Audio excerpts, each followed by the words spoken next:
Hello दोस्तों, welcome back to Physicium an element of physics. आज हम लोग सन के बारे में बात करने वाले हैं, जो कि ओनली सोर्स ऑफ एनर्जी है हमारे लिए और जिसकी वजह से दिन और रात होता है। और इसके बारे में लोगों के पास बहुत सी गलतफहमी है। लोगों को लगता है कि सन जो है वो बर्निंग बॉल ऑफ फायर है, पर ऐसा नहीं है। आज पता करते हैं कि क्या really sun is a burning ball of a fire. तो चलिए शुरू करते हैं। जैसे कि हम लोग किसी भी कंपाउंड को अर्थ पे बर्न करते हैं तो ऑक्सीजन के प्रेजेंस में बर्न होता है और कार्बन डाइऑक्साइड और हीट और एनर्जी प्रोड्यूस करता है। इस रिएक्शन को कंबस्चन रिएक्शन कहा जाता है और ये रिएक्शन बिना ऑक्सीजन के प्रेजेंस में नहीं हो सकता है। आप एक एक्सपेरिमेंट खुद घर पे कर सकते हैं। आप एक कैंडल जलाइए और उसके ऊपर एक ग्लास रख दीजिए। वो कैंडल जब तक वो ग्लास के अंदर थोड़ी ऑक्सीजन रहती है तब तक वो जलेगा और उसके बाद वो बुझ जाएगा, क्योंकि उसके अंदर से ऑक्सीजन खत्म हो गया। मतलब कि बर्निंग पॉसिबल ही नहीं है बिना ऑक्सीजन के। तो हम लोग जो रिएक्शंस अर्थ पे करते हैं वो सब कंबस्चन रिएक्शन है, जिसमें हाइड्रोकार्बन बर्न होता है ऑक्सीजन के प्रेजेंस में, वाटर और कार्बन डाइऑक्साइड प्रोड्यूस करता है।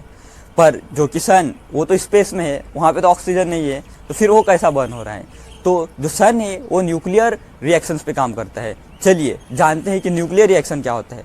न्यूक्लियर रिएक्शन टू टाइप्स का होता है, एक न्यूक्लियर फ्यूजन और एक न्यूक्लियर फ्यूजन। जैसे कि हम सभी जानते हैं आइंस्टाइन का फेमस इक्वेशन E=mc²। इसका मतलब होता है कि एनर्जी और मास दोनों सेम ही चीज़ है, दोनों को एक दूसरे में हम लोग कन्वर्ट कर सकते हैं।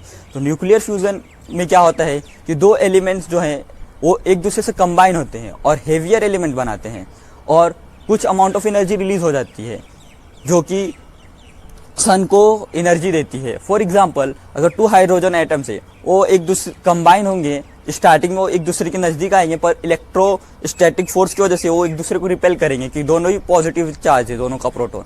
पर जब एक ऐसा पॉइंट आएगा जहाँ पे से न्यूक्लियर फोर्स ज़्यादा स्ट्रॉन्ग हो जाएगा, उस पॉइंट के बाद वो दोनों एक दूसरे में फ्यूज हो जाएंगे और हीलियम एटम प्रोड्यूस करेंगे। और जो बना हुआ हीलियम रहेगा उसका कंबाइन हुए हाइड्रोजन से कम मास रहेगा, और जो ये कम मास है ये एनर्जी के फॉर्म में रिलीज हो जाता है।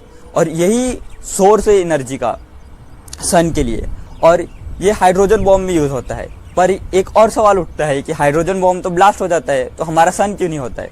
तो यहाँ पे एक सिंपल सा रीज़न है कि जो सन है वो बहुत बड़ा है और वहाँ पे बहुत ग्रेविटेशनल फील्ड है। इसलिए जो न्यूक्लियर फ्यूजन है और जो ग्रेविटेशनल फील्ड है वो दोनों इक्विलिब्रियम में है। अगर ये इक्विलिब्रियम खत्म हो जाएगा एक टाइम पे, कुछ बिलियन ईयर्स के टाइम, उसके बाद सन जो है वो ब्लास्ट हो जाएगा सुपरनोवा की तरह और वाइट ड्वार्फ बनेगा। ऐसे ही स्टार्स की डेथ होती है।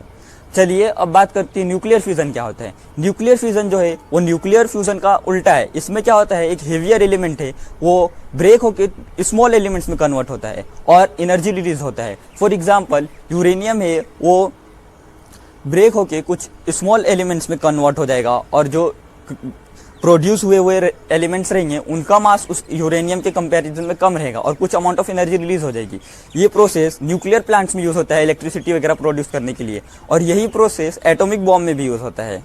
तो अब आप जान गए होंगे कि जो सन है वो बर्निंग बॉल ऑफ फायर नहीं है, बल्कि वो एक गैसेस से बना हुआ बहुत बड़ा स्टार है जिसके अंदर न्यूक्लियर फ्यूजन होता है।